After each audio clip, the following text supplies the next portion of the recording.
Good evening. This chapter I'm presenting the second realization of this. So apology first. My apology first, because I was trying to look for this book and also this. Yeah, I didn't know there's a English book called Transforming the Mind. So I didn't read the book, the English book. I was trying to look for the 8 realization at the old book, and also what I got only the Chinese versions, but I think the content is about the same now. This 20 words out of this this sutra is total about 370 words, slightly more than the Heart Sutra, 262 words. Yeah, but the essence are the essence are they're beautiful. They are very beautiful, very short, very straight to the point. And this chapter I'm talking about is more desire, more suffering. Can we have the slides, Sister Lily? And then we become very tired because of this rebirth, life after life, and all because of this desire, this greed. Yeah. So this chapter talk about how do we reduce our greed, how we reduce the desire, how to apply inaction. Another word for inaction in this book is called uncontriving or uncontriving.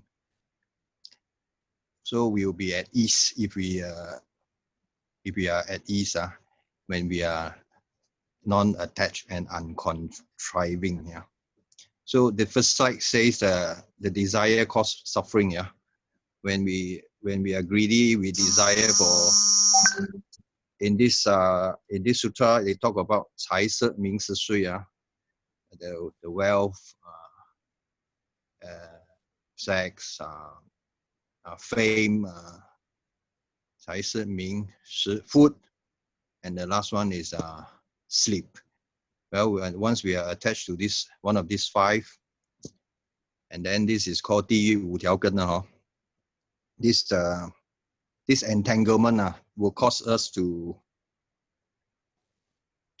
be born no more in the human realm. So we'll be in the three evil realms. One of the 3 evil realms. In fact, these are the seeds to the 3 evil realms. So for cultivator like Tzu Chi Bodhisattva, we need to stay away from this 5 desire. Or the lesser the desire, the more we will gain. And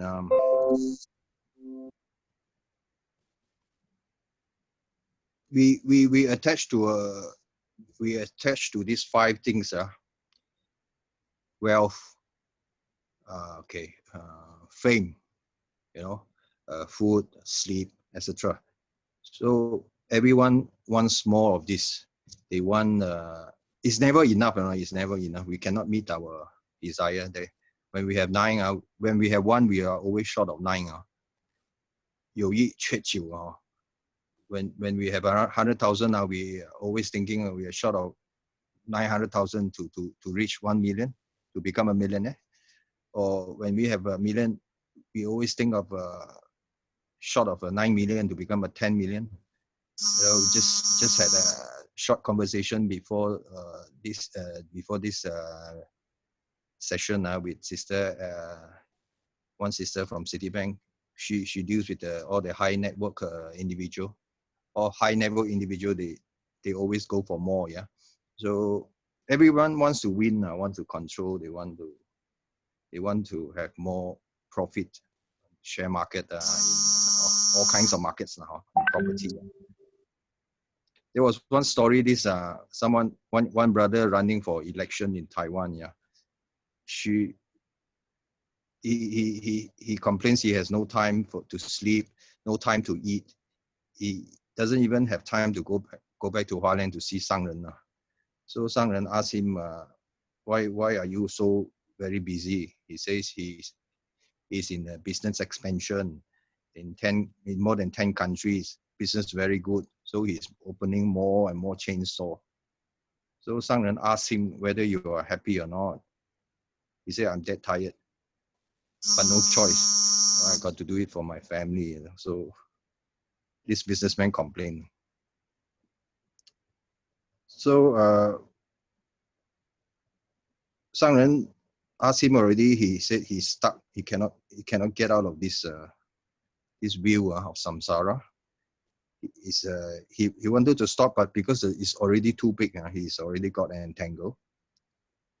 And this wealth, fame, power, position of this, especially when he's involved in government election, he wants to run for office. If he were to understand or learn Buddhism, he wouldn't be involved in this kind of activities, that the 5 desires, 财色名食睡, the 财 means the wealth, sex and fame, food and sleep. Yeah. So these 5, we have to be very mindful of. There's also one story, one Philippines, Maria, we call Maria, a Filipino mate who works in Taiwan. So he bought lottery and struck 200 million Taiwan dollars, and she went back to Philippines, and usually he got so much money, he bought houses, he bought cars. She is a Filipino mate, and had party and dinners. So only the second day of the party, 7 masked men came to the house, robbed and attacked, and she was murdered. So only about difference about 10 days. She went to Taiwan to work, then struck lottery. And then after that got killed because she has struck lottery. So Sangren asked us whether if we have so much wealth, so much money, do we have peace? Do we have the ease of mind? In this case, in this Maria case, this Filipino maid, because of this wealth, she lost her life to the robbers. And then Sangren also mentioned about our wealth is owned by 5 parties. 5 parties means we don't actually own the wealth. The fire, the water,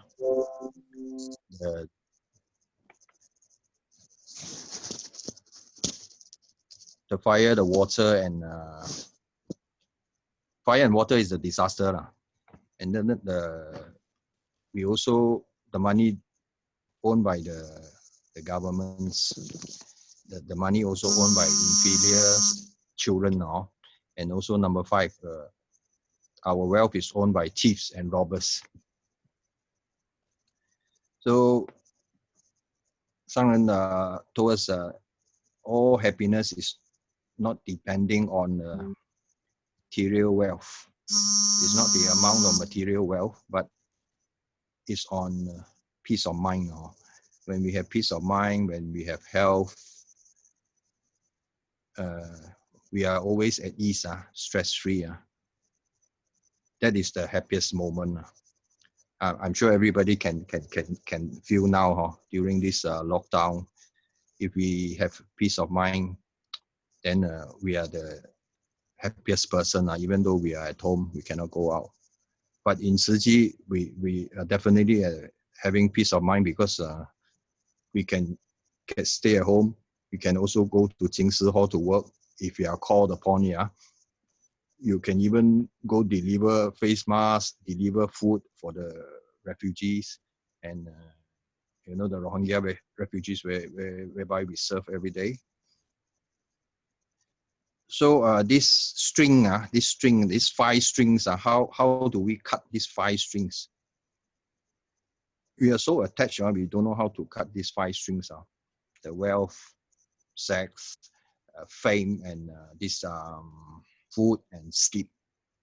Especially sleep. A lot of people complain they cannot sleep at night, and very difficult to wake up in the morning, 5:20 for Xin Fa Xiang. So this is also one kind of attachment. Once we cling on to it, not so good. Not so good. This is bad news. I think bad news for most people, including me. Sometimes very difficult to wake up because sleep late. So sometimes the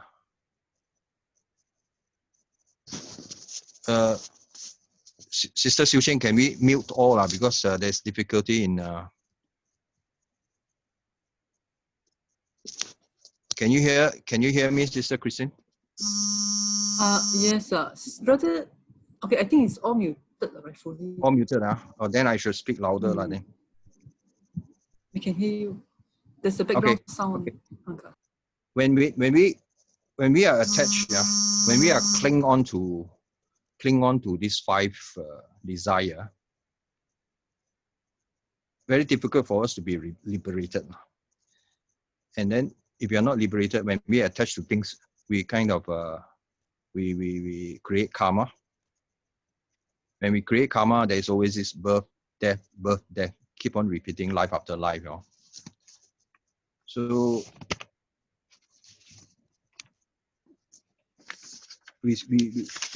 during this lockdown, we see a lot of people, they have money, also they worry. No money, also they worry about the next meal. They worry about the next meal. Some they worry about no kids. They have no children. So with children, they are worried. With no children, also they are worried. Okay, so why are we like that? So Sangren ask us how to be born in again in a human realm, or how to be born in a heavenly realm, next life. So Sangren encourages to follow precepts, to uphold the precepts, to do the good deeds. 5 precepts, 10 good deeds, and make the great vows. So we will come back as a human being. But if we are attached to these 5 desire, it will be very difficult. We will not have a peace of mind. We will not have a peace of mind. When we do not have a peace of mind, all the qi xin dong nian, the rising and falling, we create karma. When we create karma, so there will be birth and death. This thing goes on and on and on. Never ending one. Sangren also mentioned when we are a cultivator, we have to balance both the cultivation of blessing and wisdom. I'm often told Tzu Chi people, Tzu Chi brother, sister, always love to cultivate blessing, but ignoring the wisdom part. So Sangren reminded us in this Sutra, this chapter, this second realization. If we do not cultivate the blessing part, if we do not listen to the Dharma and we don't apply the Dharma, we are only creating blessings. So we'll be born in the heavenly realm next life. Very likely now, because we are so blessed now. We follow precepts. We are so blessed, so we'll be born in heavenly realm. But is it good? Is it good? As we know, this in the heavenly realm, because enjoyment all the time, we don't have to worry. We don't have to worry about the next meal and or everything being taken care of. We are very rich, very, very famous now. Just like most rich people are like that now. They are very blessed. No need to worry about the next meal. So this one is, if it's not careful, if we are not careful, we will create a lot of karma, accidentally, by accident or by choice, or unknowingly. Sometimes we create a lot of irreparable cannot be repaired. All this negative karma. So any rising and falling, of the mind, when we think, when we speak, or when we do, if we don't do good, we will be doing something else. For example, if I do not join Tzu Chi, before I joined Tzu Chi, I was in so many other pubs and karaoke's every day, happy hours. So once I joined Tzu Chi already, I have no time for all this, because I have got recycling to do, I got medical mission, I got charity, I got international relief. So many things are like, even during this lockdown, we got so much to do. We got to prepare face shield, we got to do this, do that. So I think by occupying ourselves with these good habits, we are less detached. Or else we'll be like chasing after branded goods, buy new handphones. When I see Brother Robert drive an Audi, then I will also want to get another Audi or BMW. Really, Brother Robert bought a BMW, right? So I also, if not in Tzu Chi, I'll be trying to catch up with the Joneses. Is it? We have to like match at least match him now. Second-hand car also never mind. It's Audi or BMW or Mercedes. So never ending now. This never ending. We have this desire for wealth, for sex, for fame, for this food, and what's the next one? Sleep. So this thing, more desire will bring more suffering. So how do we reduce this suffering? This one, according to the Sutra of Infinite Meaning, we suffer because we are lost in this cycle of samsara. The goal of this spiritual cultivation in Tzu Chi especially is Nibbana, is to become, we reach the state called Anuttara Samma Sambuddhasa. This is called the liberation from the cycle of birth and death. When we reach the state called deathlessness, so that is total liberation. But very difficult. We have suffering also when we cannot let go of this. There are 8 main sufferings. 8 main sufferings in life. The basic one we know, birth, aging, illness, and death. The first 4. Then the 5th one, parting from people we love. Parting with people we love. Number 6, we always meet those we hate. Those people you don't want to meet, they will appear right in front of you. So this is also another kind of suffering. Not attaining what we desire. This is worse. I see Sister Xiu Qing bought an new iPhone. I also want. So very difficult to fulfill this kind of desire. Never ending one. And the 8th one is like the raging of 5 aggregates. Raging of 5 aggregates. 五蕴是身. So Lord Buddha, Sangren also teaches us every morning, 5:20. Can we have the next slide, please? Sangren teaches us every morning, if we want to free ourselves from samsara, we need to learn how to eliminate vexation. Vexation means affliction, 烦恼. The mind, as we know, always is like a monkey jumping from one tree to another. Maybe I describe it by watching the Indian movie. Everyone knows, everyone has watched an Indian movie before, right? For 4.5 hours. The lovers, they also will jump from one tree to another tree, from one hill to another, from one mountain to another mountain.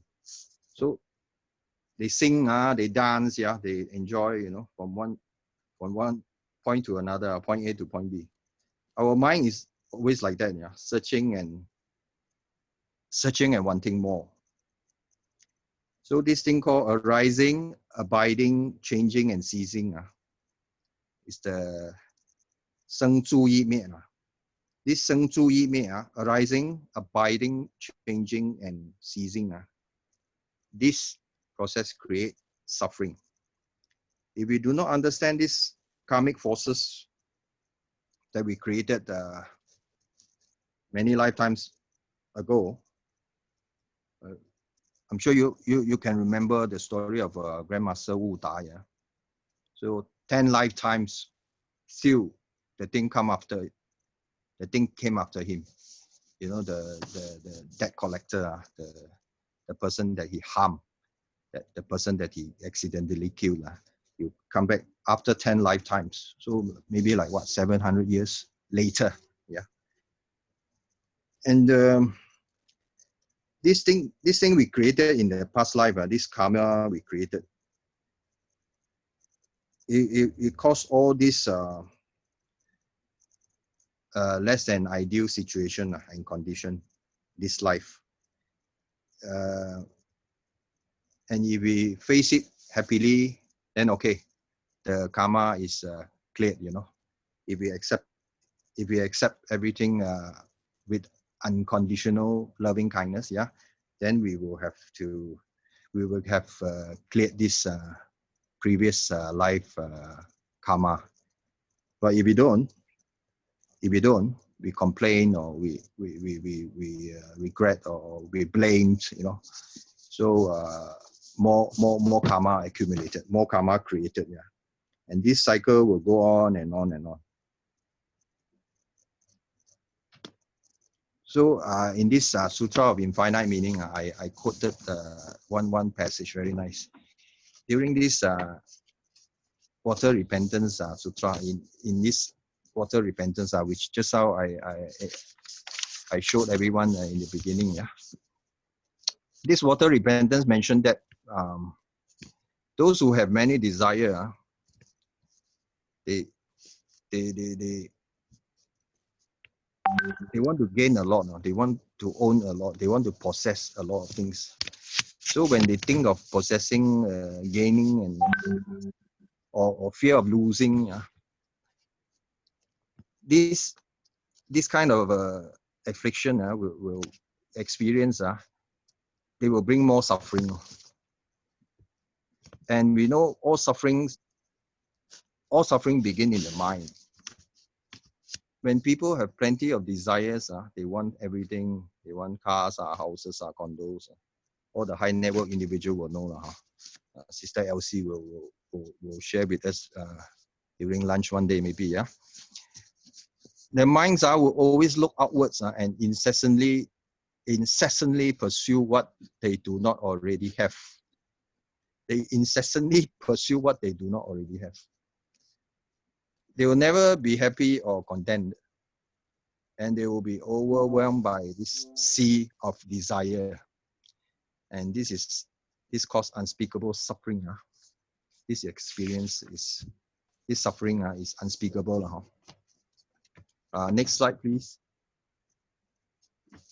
And then this suffering, this karma will bring us to the next slide. On and go on and on, never-ending story. We will continue to remain lost and confused in this sea of samsara. Yeah. Yeah, these are the five desires. This one will pull us down. Yeah. When we are in the human realm, if we are not careful, we are not mindful, this one of these desire, you just need one. You don't need five. You just need one. They will drag you down, all the way down. Yeah. Even though you are in the heavenly realm or human realm, same. It will pull you down all the way. The three evil realms are the hell realm, the hungry ghost, and what's the other one? Animal realm. Yeah, animal realm. Lord Buddha teaches us to have liberation and freedom. We need to remain very calm, yeah, uncontriving, peaceful.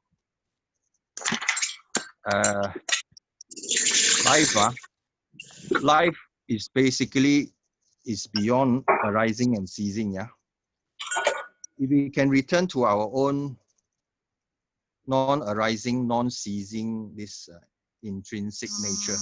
If we can go back to this intrinsic nature that all of us we are born with, then we'll be at ease. We'll have no more worries, no more fun, and no more fun now. Like Simon said, no more fun now means no worries. No more fun now means no more friction, no more affliction. The understanding of this past life script that we have written, knowingly or unknowingly, this has affected our present life, our condition, our phenomena that we are facing. And we know what action to take if we are cultivating. If not, we will have problem when we face with all this desire.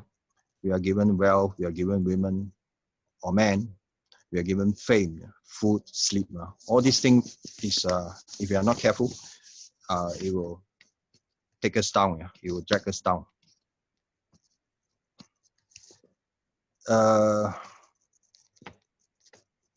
In order to cross the sea of samsara and reach the opposite shore of Nibbana, Nibbana is also, as we know, is an end of the calm illumination. It's the state of clarity and tranquility and peace. So how do we reach this state of Nibbana? In Tzu Chi, we know the 16 words, 精极清澄自玄虚末，守之不动一百千劫. That is the 16 and 16, 32 words that we need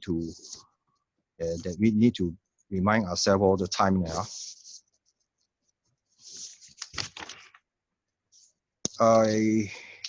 It's already 8:30.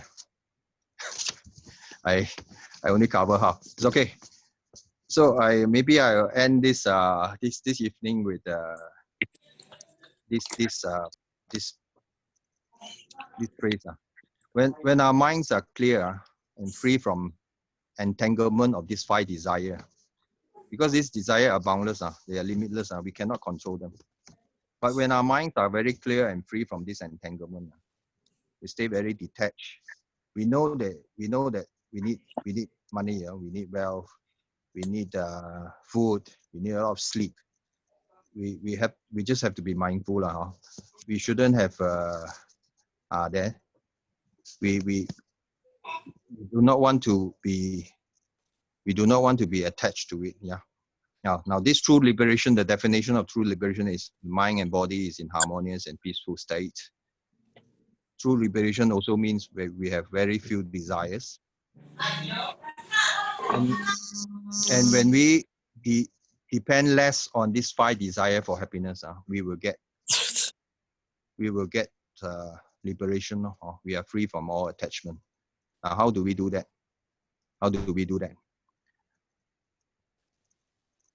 Of course, in Tzu Chi, the platform is there for us to apply. We have the big platform here. You do not want to stay in charity, you can always go to see Dr. Koo. Dr. Koo has got plenty of things to do in medical mission. If you don't like medical, we have recycling. We have Sister Christina here.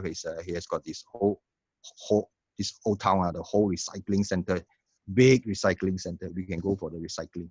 If you don't like recycling center, we have got this international relief or outreach mission. Brothers and sisters can just now to say no attachment, very difficult. But if we let's say we were to attach to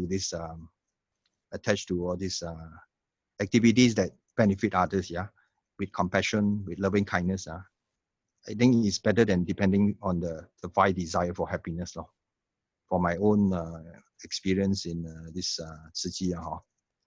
So there's this the number 4 definition of true liberation. A little let go, we have a little liberation. If we let go more, we have more liberation.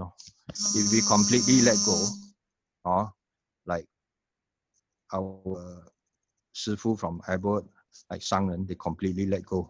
They have complete liberation. So I think I close this evening by praying for all and hoping everyone may all be safe, be well and be enlightened. Kanan, everyone. Kanan. Okay. Thanks to Brother Jeff, and many appreciation to everybody who is right now online and listening to our Gong Show, our book session on the 8 realization. I think thanks to Brother Jeff giving us a very thorough look through. When I mean thorough, I mean a very realistic view. You know, Brother Jeff talked about how he felt when Brother Robert gets an Audi or a BMW or a new Apple from Sister Xiu Qing. I think that's all very real. I don't know if Brother Robert really got a BMW or an Audi, or Sister Xiu Qing gets a new iPhone, but that's just life, right? It's just life. So I was looking at this and I was thinking about, yes, it's a very short verse, right? The second chapter is very short, and it tells us things that we should already know. So then what is the realization? Okay. If it's telling you something you already know, I'm sorry, this is not realization. It's telling you something that you already know. There must be something in here that is hidden, that is more wise, that is more in depth, that is more than what I think I know. So I looked into this and I was thinking, following the first chapter, if you all remember from the first chapter last week, Brother Chin gave us the rundown from the first chapter. And I was thinking, what are the connections, right? Chapter 1 and 2, there must have some kind of connection. There must be something, right? So I remember we talked about last week, we talked about, I think there was one verse in there that I also picked up, talking about heart, the mind is the source of the evil. And Brother Chin talked about time-based and you know, different things. And it was also talking about impermanence, right? If you remember, talking about impermanence. And then we shift to chapter 2, and it's talking about the desire. Okay, so obviously it's got something to do with impermanence, but what is it trying to tell us, right? How is this related? And so I was thinking, I remember last week I talked about that the mind, particularly this verse, the mind is the source of evil. And if we're able to observe, then we can gradually depart from the cycle of life and death. That's how it ends. That's how it ended, right? From last week. And I remember talking about specifically, mind is a source of evil. And I mentioned, how is the mind the source of evil? And Master told us that in the book, in that chapter, in that phrase, Master said, the mind is a source of evil because it always failed. It always failed to control itself. And I think that if that translates into chapter 2, it makes a lot of sense. It's telling you that all these things, right? Brother Jeff talks about the 5 different desires. And that I want to clarify. The first one is wealth. And it doesn't really just mean money, right? It talks about property, right? So Brother Jeff talks about iPhone, talks about BMW, maybe a house, right? A high net worth, you know, account people. Okay, so it's not just money, but it's everything physical objects that you own. So that's wealth. And the second one, I don't think it's just talking about the human male and female interaction. No, I don't think it just talks about that. It talks actually about form, how we're attached to how we look. So it's, yes, if you go in depth, it perhaps leads to sexual activity. But before that, it also talks about if you're attached to your looks, if you're attached to, you know, dressing up a certain way, if you're attached to a certain hairstyle or hair color, or, you know, you do makeup, you know, excessive makeup, right? So that's what the second thing talks about, that you're very attached. You know, first thing is talking about attached to physical things that's outside of your body. The second thing is talking about the attachment of the physical betterment of your body, okay? And that includes the enjoyment. And the third talks about the non-physical, but outside of your body, the fame. It could be fame, it could be just renown, it could be anything that when people don't see or know you, but they already feel about you, okay? So that's the fame, right? And then the food isn't just the food. It's not just talking about the food. I think it talks about your senses, your attachment to your senses. You know, you like the taste, you like the smell, you like the touch, you like the, you know, this is what I think it expands to, right? And sleep, it's not just the sleep. I think it's more talking about your attachment to not wanting to do anything or not diligent or just wasting time. I think it goes deeper than that, but this is what I gather on the 5 desires. So I think connecting chapter 1 and 2, chapter 1 talks about the heart is the source of evil, because Master said the heart always fails to control.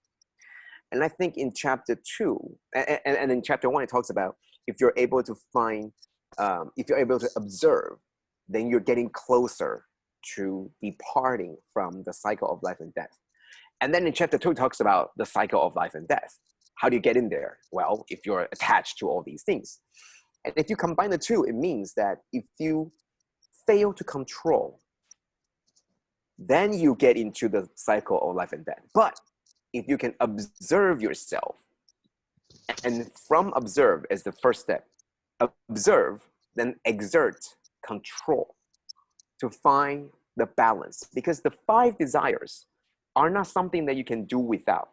The 5 desires are not something that you can do without, right? Can you do without physical property? You need a place to sit, to sleep, to live, to, you know, this is what we need. We're in this world. We can't live without all these 5, like none of them, we can't, okay? What about form? You know, Master also talks about that it's important that we put on uniform because it transmits a sense of confidence and also love and compassion, right? So it's not something that you just do without. And that's what I mentioned. It's not just about the sex. It's actually more about the attachment of the form, attachment of the physical properties. You still need these, right? Physical properties, ownership of things, and the appearances, forms, and fame. It's also something important. How can you imagine to do things to help people if you don't have a certain fame that people trust or believe in you? It's not going to work. You want to go and help people, and you tell them we're from this organization, and nobody ever heard of you. Very likely that they probably won't trust you and won't accept your help, right? And also food or senses. You have all these senses, right? We can see, hear, smell, taste, touch. You can't live without them. You can't say, I'm living in a world where all these things are gone, and then sleep or rest, right? So the point is to get rid of desire. Master said in this chapter, you can't get rid of it, right? But rather, first word is control. Second word is balance. So heart or mind is the source of evil, because Master said in the chapter 1, it always fails to control. But observe gives you closer to departing the cycle of life and death. Why? Because observe means you can bring about balance. Okay, so control means you're able to adjust the 5 desires. But which degree to adjust to, right? Suppose all 5 is like a meter from 0 to 100. Is 0 the best? No, we can't live with 0. So what is okay? 20, 30, 80, 90? Being able to control means we're able to adjust these things. But by observing, we're able to find the balance. So knowing the balance, but without control, would only get you so far, right? Being able to control, but without able to find the balance, means that you can shift your adjust, but you can't bring to a balance. Okay, so what this chapter 1 and 2 combined is telling us, I think, is to know what we or me, this individual right now, what is the balance? What is the right balance? And then to control yourself so that when certain things exceeds your balance or below your balance, you're able to control yourself so that it doesn't bother you. For example, if you are very rich, Master doesn't tell you to just stop working. But Master tells you, when it's enough, right? She doesn't tell you to make more or less. The idea is, if it's enough, then you can stop. So what is enough becomes very important. That's observing. Being able to control means I know that's my level of that I need to get to, and I'm gonna get there. Okay. Or if you're not very rich, what can you do? Control means that understanding why I am not as wealthy or famed as other people. And that goes into our past. It goes into the causes that we have planted in the past. So I think what these two chapters so far is telling us that our lives are upset by constantly changing desires, right? Impermanence is the first chapter. The second chapter talks about desires. It's constantly changing. Today I want this, tomorrow I want that. Today I think 30 is enough, tomorrow I think 80 is enough, right? It's impermanent, things are changing. By exerting control means I'm trying to find, by exerting control, it means that whatever it is that is my balance, I will try to bring there, bring peace to this chaos. And observing means knowing what I need. For example, when you're hard at work, then you might need more rest. Hence, the fifth desire. When you are already having enough property or physical property, then you can have less of the first. Or perhaps what we do as a volunteer or to betterment of the society, we're not seeking fame. So the third desire can be less. Or for the second desire, all that I need is to put on the uniform. So in my closet, I don't have all these wardrobes. The only thing I have is my blue and white. And when I put it on with pride. And I put it on with a certain self-confidence that when people see me in my uniform, they like to follow and they like to know what I do. And that's form, but not overly attached, but not non-attached. And that's what I'm trying to say, is that the first two chapters are telling us that when things go out of balance, then we get stuck in the loop. That's called cycle of life and death. Okay, so that's the first part that I wanted to bring out, which is it's not just, the five desires, the second one is sex, or the first one is called wealth. It's physical property or physical ownership of things. And the second thing is how we are perceived externally, physically. Maybe we put on makeup, we put on appearance, or our hairdo, our hairstyle, or all these things are our clothes, all these things that makes us look one way or the other. Okay, so that's the first part, right?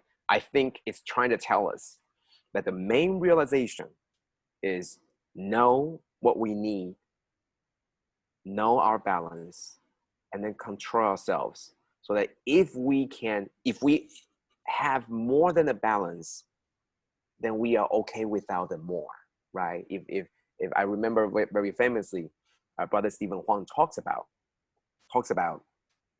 he was still making, try to make his business run and make more money with the real estate. And when master asked him, well, how much is your how much do you need to stay alive in terms of food? And he replied, and then master said, well, if it's enough, then why are you still so busy about it? And so that's wisdom, to tell you in your life right now, what is balance? Okay, what is balance? And so if level 50, or for example, every day 1000 is your balance, is what you need right now at that moment. Suppose that's your wisdom telling you that that's what you need. Control means if you can get more than 1000, you don't need that more. That's why you don't pursue that more. However, if you're below 1000, control is this transformation of the mind and the wisdom to allow you to understand why you can't get to 1000, and they can self-adjust. For example, those brothers and sisters in Africa, perhaps what they need is merely 10, but they only have 2 or 1. And the wisdom tells them, okay, their observation tells them, I need 10. I need a roof. I need food. I have 10 children. I need to put food on the plate for them. But they only have 10. They only have 2.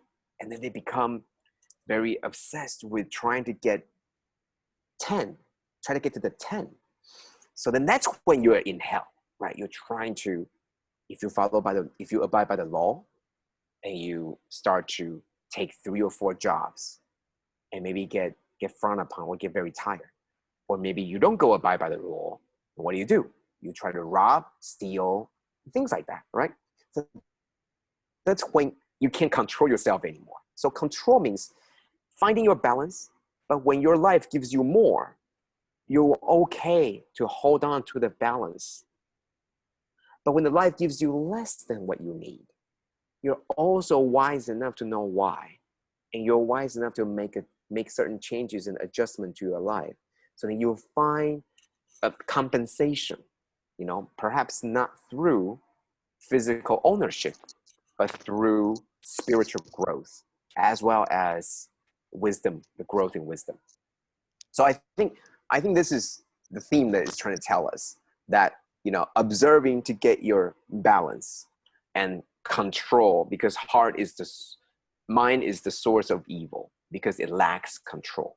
Now, if we can exert control and know your balance, then when you put the 2 things together, then there won't be an imbalance. The world around you will be imbalanced. Today high, tomorrow low. Today is red, favorite color. Tomorrow is the favorite color is blue. All around you, things are changing. People likes this, people don't like that. Tomorrow it changes. Just like the weather, just like the likeliness of you wanting to do certain things, that changes. But your mind knows what is needed, and your mind knows how to control. So I think that's what these first 2 chapters combined are trying to tell us. So you see that an Audi is driven by Brother Robert, or Sister Xiaoqing has a new iPhone. And then you observe yourself, you know that your Toyota is working just fine. And you know that your HTC, even though it's out of business, still works. And then the control comes in to tell you why you don't need an iPhone. And you're going to have a lot of reasons coming in, right? Wisdom now comes in. Master's teachings comes in, tell you that for every phone that you buy, it's more rare earth or rare metal. They had to be dug out. And it's all these things. And then what's going to happen to my HTC when I get a new iPhone? We're going to throw it away, right? So you start to weigh this, and then you lose control. You go and buy the iPhone. That's what will happen to us, right? That's what happened to us. That's when the suffering comes. Knowing the balance and refusing to control. That's why in the first chapter, it tells you that the mind is a source of evil because you fail to control it, right? Just like what Brother Jeff says, right? It's a monkey. It jumps into trees to tree. You know keeping the HTC is the right thing to do. But no, you still choose to get a new iPhone. So that's, I think, what the chapter is trying to tell you. observing, to know the balance. I think that's the easier part. But maintaining control is the hardest part. Okay, and that's why in chapter 2, towards the end, it tells you what to be, like what brother Jeff said at the end, right? Liberation, right? It's the harmony of the body and the soul, right? I think that's what it is, the mind and the body, right? Harmonious state, right? So what does that really mean? It means you're at peace. It means that you are neither too much or too little. But the real world is really too much or too little, right? You either have more of this or less of that, right? It's always like that. Like me, I feel that I just don't have enough time. I don't have enough wisdom. I don't have enough sleep, and I'm too short. So that's the reality. Okay, that's the reality.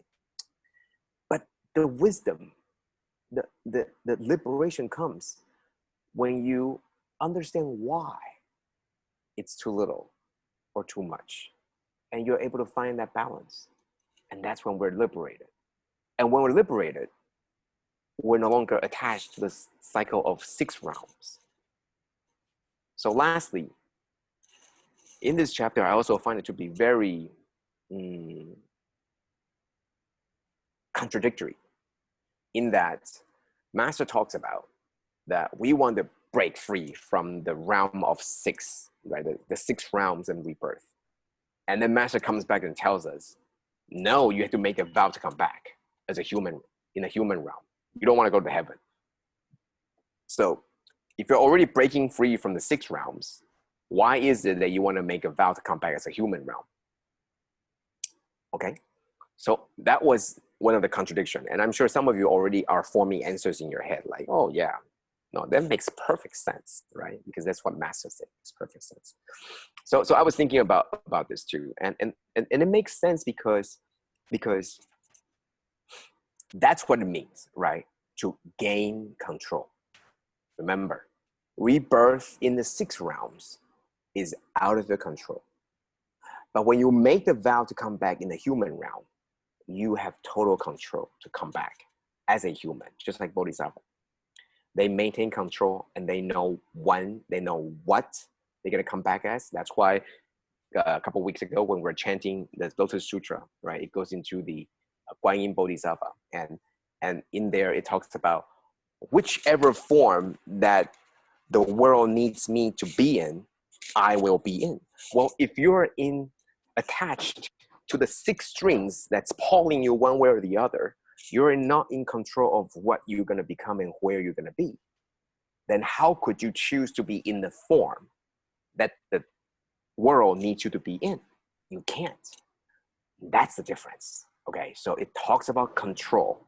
It talks about liberation, liberating, free from all the attachments by observing your balance and hitting that balance by knowing when it's too much, I don't need that much. When it's too little, understanding why it's too little and compensated by something else. For example, spiritual growth, wisdom.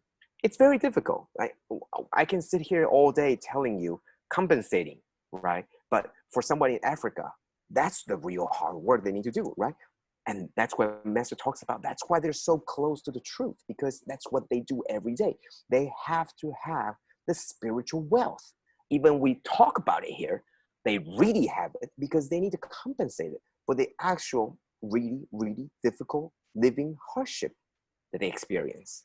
We don't have that living hardship. All the compensation that we're doing is by talking. They have to really compensate for that. So that's what I think what these 2 chapters are saying. And thanks to Brother Jeff to give us a very practical view, very practical view, right? All these desires in a very, very practical manner, right? And I just basically organize it again, and also in conjunction with chapter 1, how it's related to chapter 1, and what are so far these 2 realizations are telling us. And I think these are all very important. Okay, so hopefully by, I think it's 3 weeks from now, I think, that we will resume this chapter, okay, chapter 3, and we will also continue. And then maybe we can build from there, right? Build from chapter 1 and 2 and build from there And I'm sure there is some connection, because I don't think that the 8 realizations are completely independent. They're always connected, because Dharma is really only one. It's like water. It's not partitioned into the upper stream, middle stream, and downstream. No, it's just one continuous flow of water and river. It's us, because our mind can only contain so much. So we break it down into small pieces that it's easier for us to consume and understand. But in reality, it's all tied in. You know, you take 1 scoop of water from here and you take a scoop from the upper stream, it's really coming from the same source. Okay, so that's my sharing. Thank you, Brother Jeff, and thank you all. And I hope that together we can get more realizations and then stop buying that iPhone or Audi or BMW. Okay, thanks. Wow. Kanan, brother.